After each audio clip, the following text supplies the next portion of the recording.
Well, hello there. So today I'm going to do a little project. This is my work laptop, which is a Thinkpad T450s, Lenovo, of course.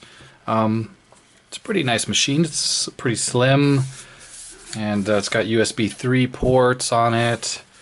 A nice thing about these computers is they have a docking station connector on the bottom.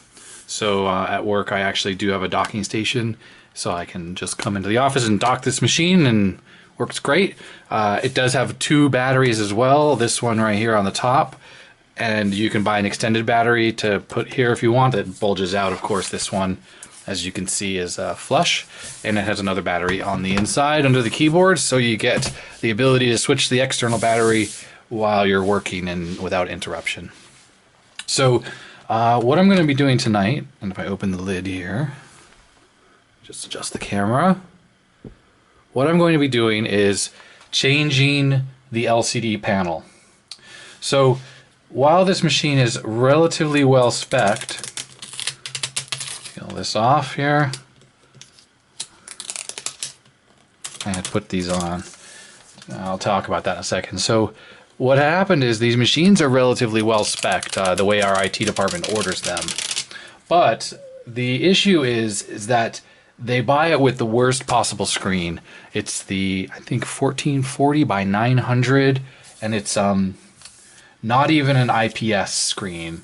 It's the absolute worst possible screen you can order.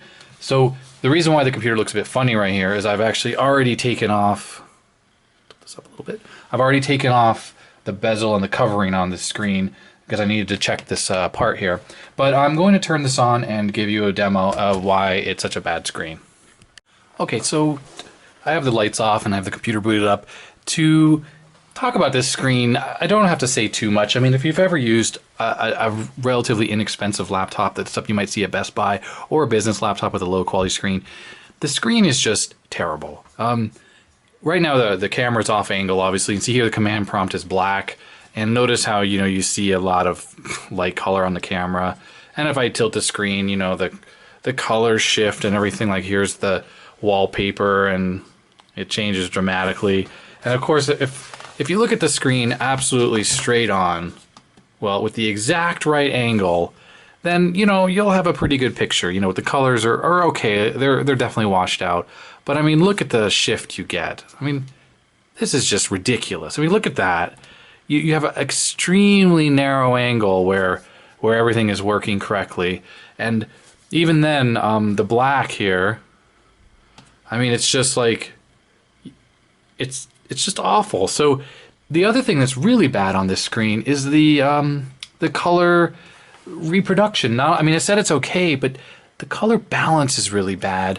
And the only way to actually make this look any better, and is if you're stuck with a computer like this, the best thing you can do is if you have the Intel graphics, go into the Intel graphics and under display, and I'm sorry if this is too bright, let me turn the screen down a little bit, maybe it's a bit better for this screen. I'm not sure if you can even see this, but if you go under color settings, basically if you go and you can adjust each of the three colors, you need to turn the blue way down. The blue on these cheap panels is really too intense. It's an LED backlight, and it really overpowers all of the colors. So I've actually adjusted my contrast down to 44, the gamma to 0.8, and I did the same with the green, which was also 50 and 0.8. But the red I left at the stock setting. Actually, I changed the red a little bit as well because I think it was too powerful. And you end up with a curve like this that really helps things out. If I change this back to default, which is restore defaults, there we go. And you might not be able to tell in the camera because it has auto white balance, but everything is really cool now. Like this gray to me is very blue. When I look at this wallpaper image, there's a lot of blue in it. So needless to say, not only is the screen low resolution, but it's absolutely terrible. It's very frustrating to look at a computer with such bad viewing angles as this. And what I've decided to do is do something about it. Okay, so the reason why, like I said before, that you're seeing all the internals behind the screen here, this is a Wi-Fi antenna and there's a webcam and there's some wires and stuff, is because I took off these covers off the laptop. So the way it works on the ThinkPad, when you're looking at the screen normally, on the top of everything is this sticker. So basically this sticker, which is where it says Lenovo and T450s, is literally just stuck on. And if you look on the back side here, there's just a whole lot of double-sided adhesive all around it. And this is that's all that holds this sticker on. So you peel the sticker off, and underneath that is this plastic kind of bezel piece here, which basically goes on the screen like that. And what it does is it's the screws that are holding the LCD panel on are actually, you put this on and the screws go through this, and this is what the sticker is actually attached to. So the sticker's attached to this thing. It's just like a trim piece, and it also adds a little bit of thickness to the screen, so when you close the screen on the computer, it's at the right height above the keyboard and everything. Without this, which I haven't had on here for a little while, it was actually touching, the screen was touching right onto the keyboard, which is why initially when I started the video I had these papers stuck on here. That, along with another piece of cardboard I had just lying across here, would keep the screen from touching everything when it was closed, you know, so while it was in my bag, because I had to use this computer, that it wasn't going to damage anything. I didn't want to put this stuff back on, these other plastic pieces, because they're relatively fragile, and pulling them off basically, you know, put a lot of stress on them, and instead of having me rebuy the parts again to replace the screen, I decided to just skip that and preserve these pieces. There is some stickiness around this LCD panel as well. I'm not sure where that came from. I think that came from this trim piece, I think. Actually, there's no stickiness on this. So I'm not quite sure, but there's a lot of sticky adhesive on here, which is why when I peeled the paper off, it's tearing and whatnot. And of course, it would stick to this. Every time I'd open the lid, it would like peel off. But anyways, this is the screen. And luckily on these ThinkPads, it's so easy to pull the screen off. You take these two pieces off, like I said, and now the LCD panel is exposed. There are literally 4 screws, and you can tilt the laptop down, disconnect the embedded DisplayPort cable, which is how these panels are driven, and you can pull the LCD out. And what I'm going to do is what I'm going to show you right now. All right, so today, this came in the mail while I was at the office here. It's from China Post, and I have already unwrapped it, so the packing was really nicely done. But what's in here, basically, if I gently lift this out of this bubble wrap here, let's move this box. Be very careful with this. So what I did is, after a little bit of research, I was able to find the exact replacement LCD panel for this laptop, but I bought the IPS full HD version, so 1920 by 1080. Here it is.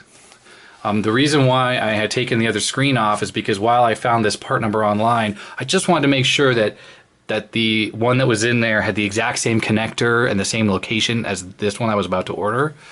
And if you can see the part number here, basically manufactured I guess 18th week of 2015, so whenever that is.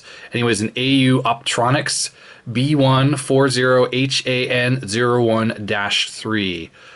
That apparently is the IPS version of the LCD that the T450s uses. I do not know about other ThinkPads, but if you do a little bit of Googling, the people on the ThinkPad forums are pretty good at explaining what parts you need. Now the nice thing is, like I said, this is a new embedded DisplayPort type connector.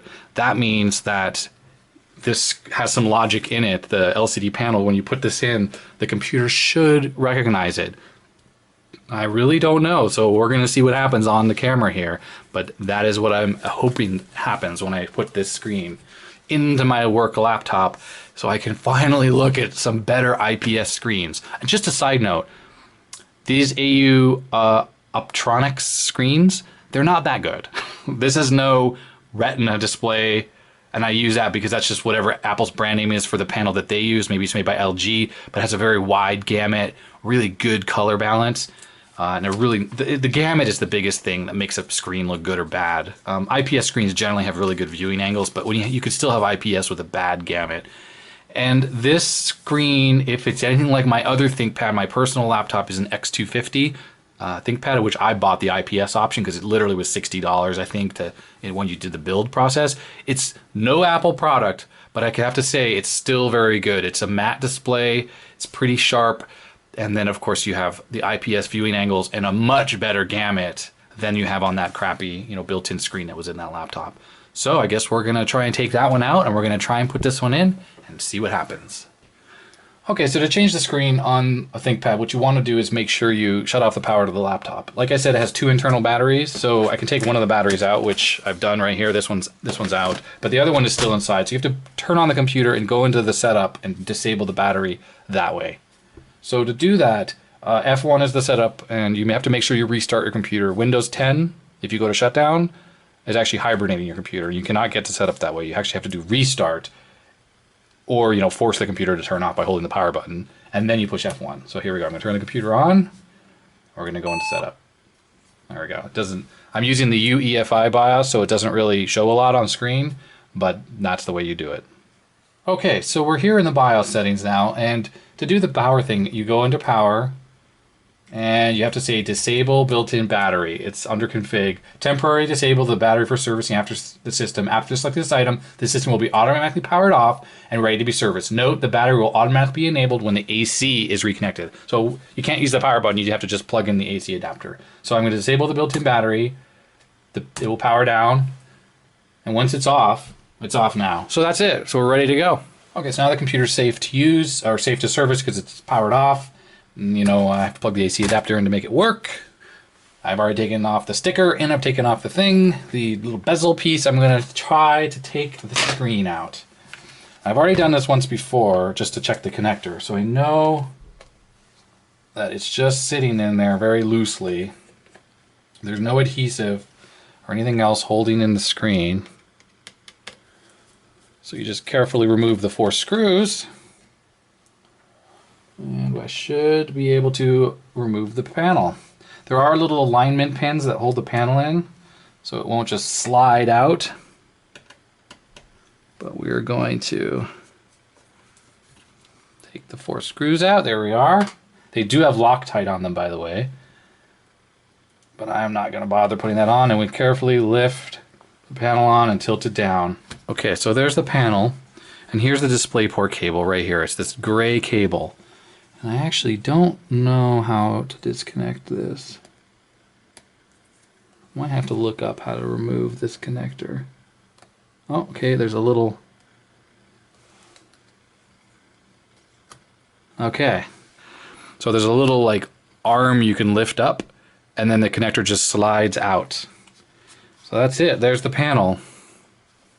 It's now free. Okay, so I'm going to get the other panel. Okay, here's the new panel. I should probably give myself a ground. Yep, okay. Touch the power supply there. All right. So, interesting is it appears glossy, but I have a feeling it just has plastic on top of it, and it does appear that that's the case. So let's flip this over. Okay, and sure enough, like I said, everything appears to be correct. So what I'm going to do is just give this a quick test fit. I'm going to tuck the cable down there, and I'm just going to attempt to make sure that this goes in correctly. Yeah, it definitely seems like everything lines up perfectly, so I think we're good to go. I'm going to reconnect this Displayport cable, which of course is now going under there. There we go. So it looks like it has a row of pins, very fine pitch. You insert that into the connector, and you flip the little bar onto it, and that's like a lock. And if I recall, this is the same kind of connection that the iPad uses. So you can actually look online and start to find little circuit boards made in China that allow you to use the screen, if you want, as an external, HDMI monitor. All right, so let's just get this into the spot here. Okay, that definitely works. It's funny, it seems to be up on one corner over on the far side here. And why is that, I wonder? I don't think there's anything behind. Let's just check. It just seems like the whole screen is warped. All right, well, I guess we're gonna find out what happens. When I put the screws in, we're gonna find out if this breaks or if it works. Don't know what's gonna happen. Like I said, this is the first time for me too. And I remember these screws go in normally on top of the bezel, that plastic bezel, but I am going to put them in now just so I can test this panel. But of course, when you buy from China, you always run a risk of getting a damaged panel or some other problem. I think if it has a dead pixel, I'm probably okay. But if it doesn't work at all, I'll be a bit upset. Okay, so let me see if I can show you what's going on here. Okay, if you can see, the panel definitely has quite a bit of curvature in it. See that? It's like warped. So I don't know what the deal is with that, but let's just put the final screw in and just push it down. Clearly there's a little bit of flex in the glass, but I hope it doesn't break it. I made a video, I'm making a video right now of it. Well, it appears to screw down okay. Let's just check. It's actually making the entire lid curve. Anyhow, alright, well, let's get the power supply for the computer and boot this up and see what happens. I'm hoping it actually works.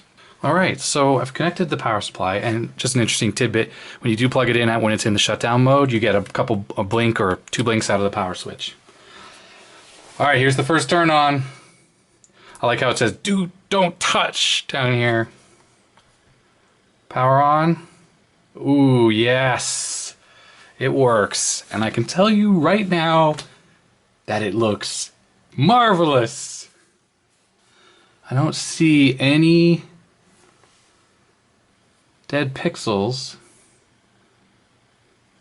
Now, while it's looking glossy, like I said, that is because there's definitely a sticker on it because there's some printing here, 2888U right there. But wow, I mean the difference is unbelievable how good it looks right now. I am amazed. So even with that curvature, not a big deal. Wow, and clearly no issue with the resolution. The computer automatically detected that now it's a full HD screen.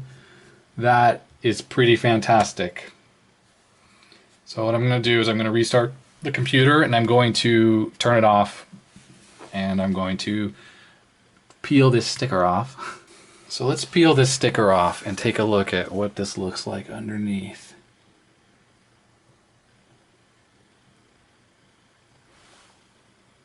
Alright. I wouldn't actually be super upset if this was glossy. Didn't know you could get... No, it's matte. Okay. Here it comes.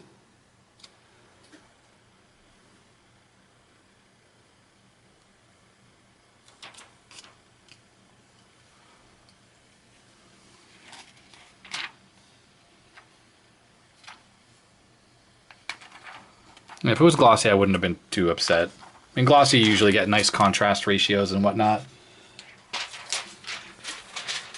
But yeah, okay, good. The screen is good. It's totally blemish-free. No complaints there. So now what I'm going to need to do is take the screws out again. So I'm going to tilt this back down. I'm going to take these screws out. And I'm going to try to put that bezel back in. So I have the bezel up here for safekeeping. Okay, so the way this works, it goes like that.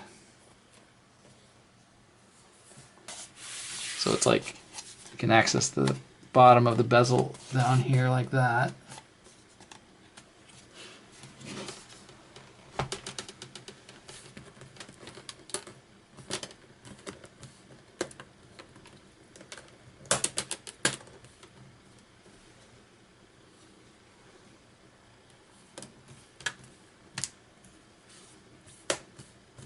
Okay, so the sides are in. I almost feel like the right thing to do here is to put the bottom screws in, because it will sort of hold the LCD in. I don't like that it's just free floating right now. So remember, it's kind of ugly right now with this plastic and everything's exposed, but that's what that sticker does. It covers it all up.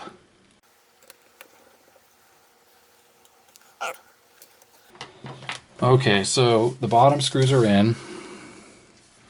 And then the side here is pretty much in. Top is in on that side. Put that screw in as well, so the screen has something holding it on the top. And now he's got to deal with this warpage.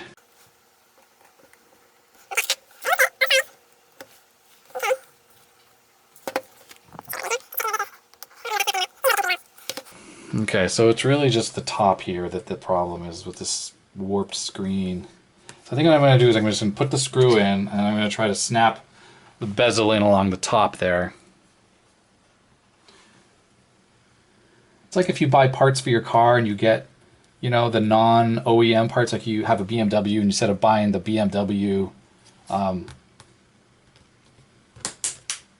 there we go. Instead of buying the BMW fender, you buy the cheaper one that's, you know, made aftermarket. It just often doesn't fit quite as well, and you have to do a little bit of finagling to get it all in. There we go. Okay, so I got all 4 screws in. I'm just going to test that they're tight. They don't need to be so tight. It's just holding a panel in, right? And what we're going to do is we're going to boot the computer up just to make sure everything is working.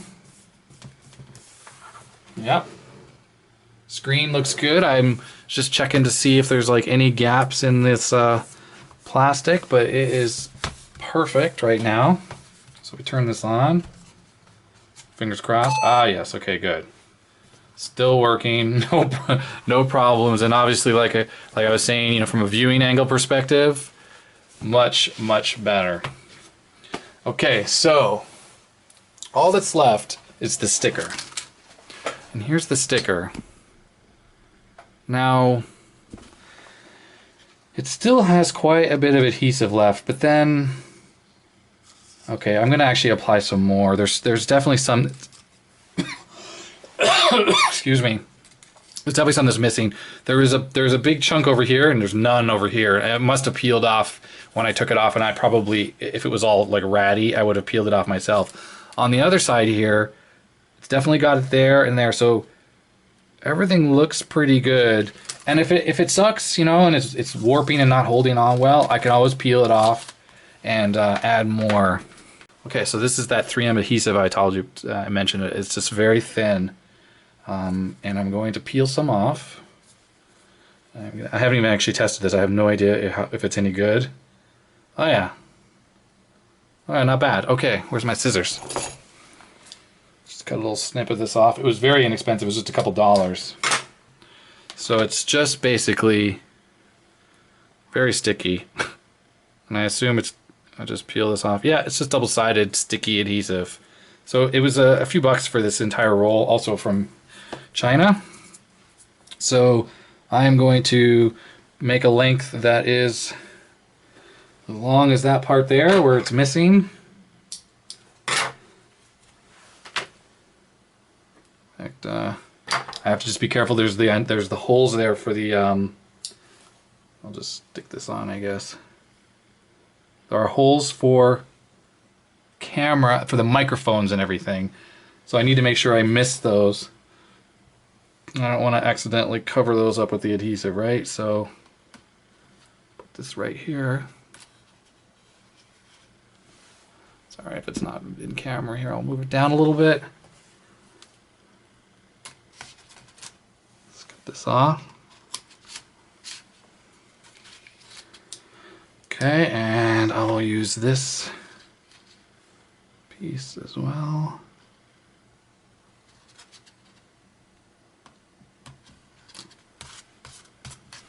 Okay, so there we go. Should do it. Just peel off these little like excess bits here.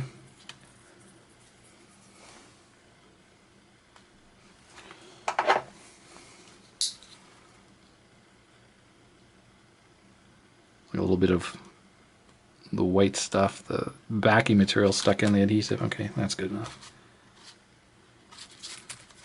Oh boy. Alright, see if I can get this backing off. There we go.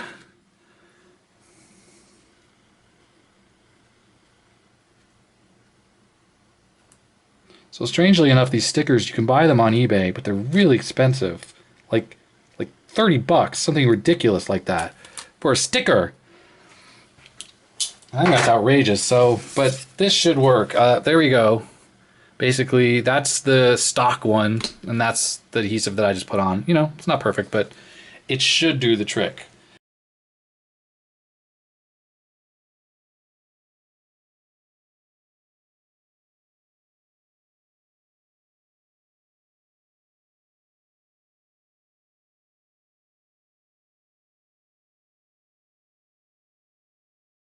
All right. I think I've got it. By George. All right, let's do the test of closing the laptop lid.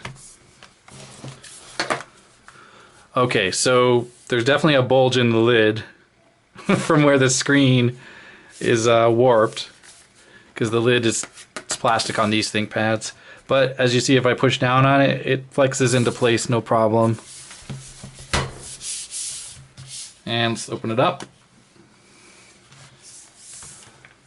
All looks good. Stuck on pretty well. And let's turn this back on. Oh, it's just a masterpiece. IPS. It's the type of screen you just can't live without. Turn off that overhead light. Okay, so here's the laptop booted up into Windows, and I just have the video player up, but it's a black screen. Now, this screen is not perfect, that's for sure. Definitely, I would say the stock this came from would be like B or C grade stock. Probably why, you know, it was relatively inexpensive. It was $100 out the door shipped from China. So you can imagine that some amount of that is shipping charges and whatnot. I saw some others on eBay for about $80, but they had $30 shipping. So I went with the one that was $100. Anyhow, so the problems are that there is definitely light bleed going on here, and you can see some at the bottom here. This is funny to me. This is the most pronounced one, but obviously there's some at the top here and here. And if I move the screen, it definitely gets worse or better. And see if I push on it here, and this could have something to do with the fact that it's warped. I have to say, in the camera here, it's a lot worse in the viewfinder than it actually looks to my eyes. Although I'm not sitting in a totally dark room, but I do have the brightness turned up, I think, pretty much all the way. Although the power management doesn't seem to be working on the laptop right now. I can't control the brightness right now for whatever reason. I don't know why, but it's very bright. The white is very bright, and you know what? I don't think I mind that it's actually that has that problem, because I have to say, when I look at the actual color rendition on this thing, it's amazing compared to, yeah, I mean the colors, they look great. On my other ThinkPad, they're just on the other ThinkPad that has an IPS screen, the colors are pretty good, but these ones actually just seem much more vibrant and really, really good. I mean, I'm very happy with the overall picture. This is a work computer, so primarily I'm in Microsoft Outlook and doing stuff like that.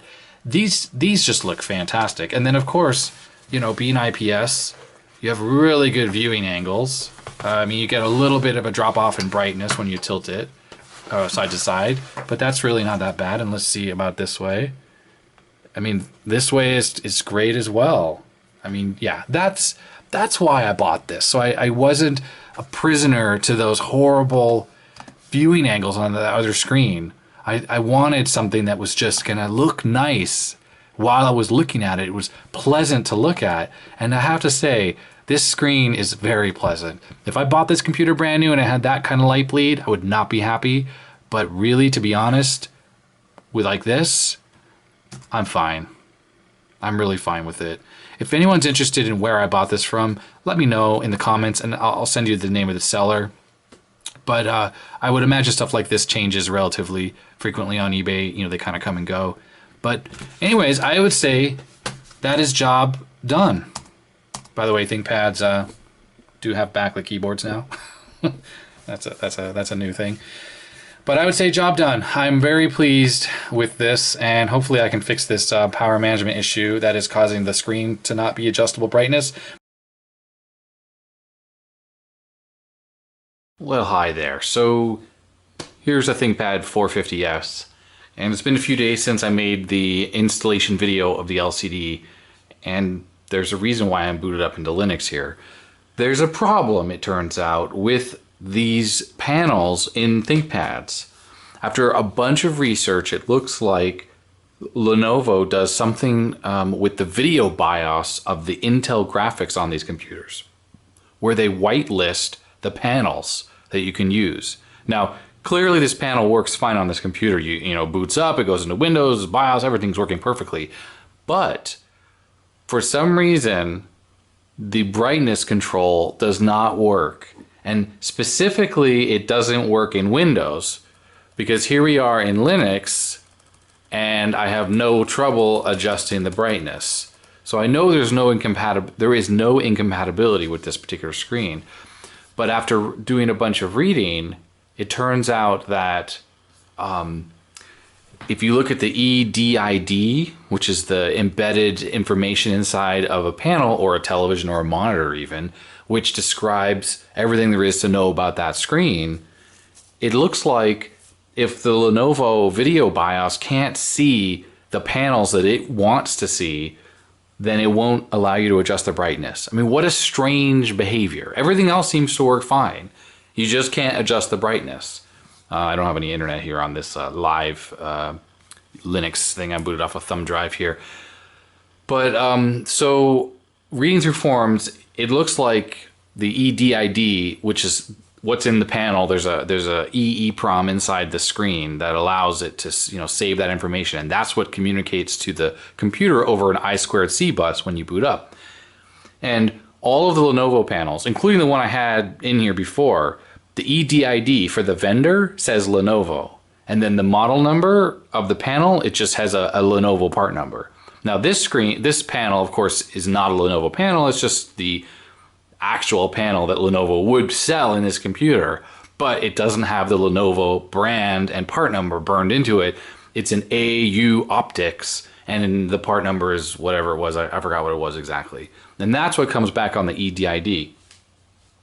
So a lot of people were talking about using a Linux utility to change the EDID, you know, update it basically, flash it into the ROM with the correct information. And it's easy to figure out what's the right panel. That this 1920 by 1080 screen is a Lenovo part number or whatever. You know, it's not that hard to find that part number. So you just need to change the EPROM with the correct information. Unfortunately, it appears that this screen at least is write protected. Other people who have run into the same problem happen to have panels that they could write to. So they're able to change that information, and then everything starts to work perfectly. Now you have to wonder, why would Lenovo do this? Someone took the BIOS image, I think from this computer or one of the other similar models, one of the more recent ones. It's a UEFI BIOS.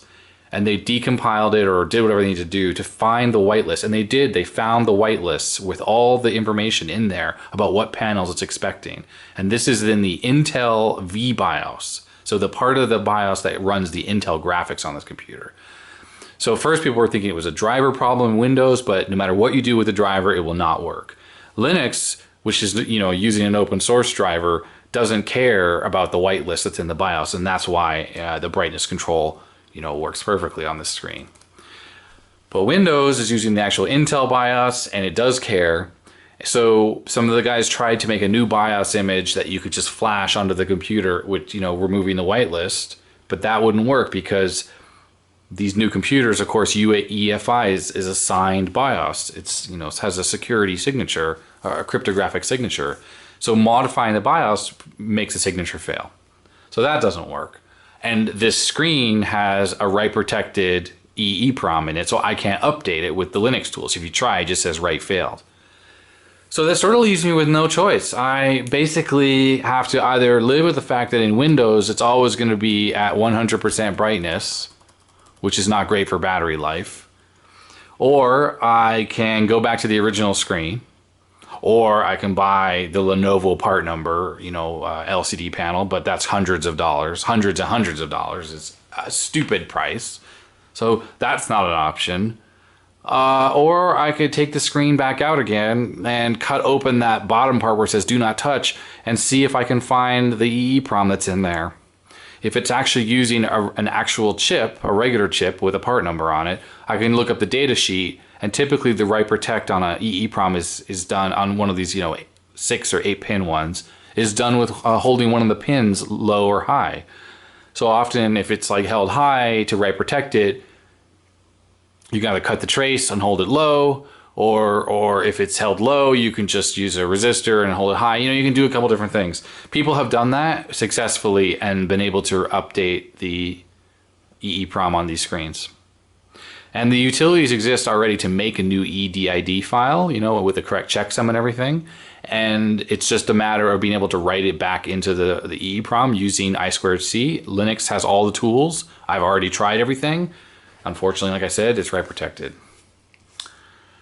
So that's where I am right now. I obviously run the risk of damaging the screen. There's a couple of possibilities. I could ruin the screen. You could brick it, basically. If you ruin the EEPROM, or if you upload information into it that's not valid, what can happen is the computer won't boot anymore. Like, it won't be able to talk to the screen to figure out what it is, so it won't know how to drive it. This is a DisplayPort screen, so it needs to have the correct timings and the resolution and everything so it knows how to drive it. Without that information, there's probably a good chance it's not going to be able to be driven. There is no scaling circuitry in this panel. It has to be driven at the native resolution.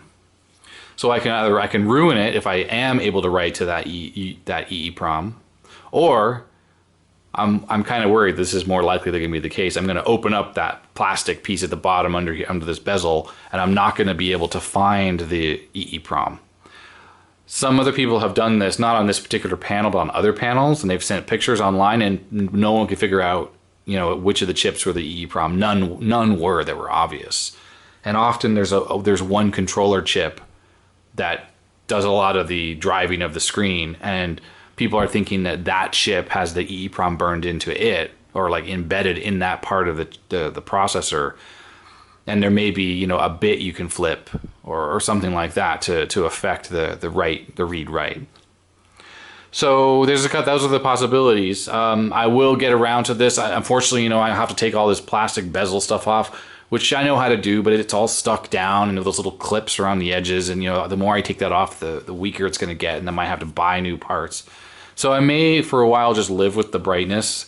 Most of the time I use this computer in a docking station, so it is not a big deal because I don't really use the screen. And to be honest, during the day, if I'm out and about away from my desk, the fact that it's full brightness is not that big a deal. The screen's not so bright that in an office environment, it's totally fine. It just wastes battery power. And I'm conscious of that, and I will turn it down. But at this point, the screen is so bright, if I was on an airplane and it was dark and I was trying to watch a movie or work or something, it would be blinding to other passengers, for myself. So that's a bit of a negative. So there you go. So be warned. On Lenovo's at least, changing the panel is not very doable when it comes to this particular problem if you use Windows. I don't know how far back this problem goes, but at least there were reports of it happening from at least the last few years on the computers. So just be known that if you break your LCD panel and you want to have brightness control in Windows, you need to buy a Lenovo panel or have one that you can flash the EDID information into, because these aftermarket panels, which is exactly the same part number that Lenovo would be giving me, does not have brightness control.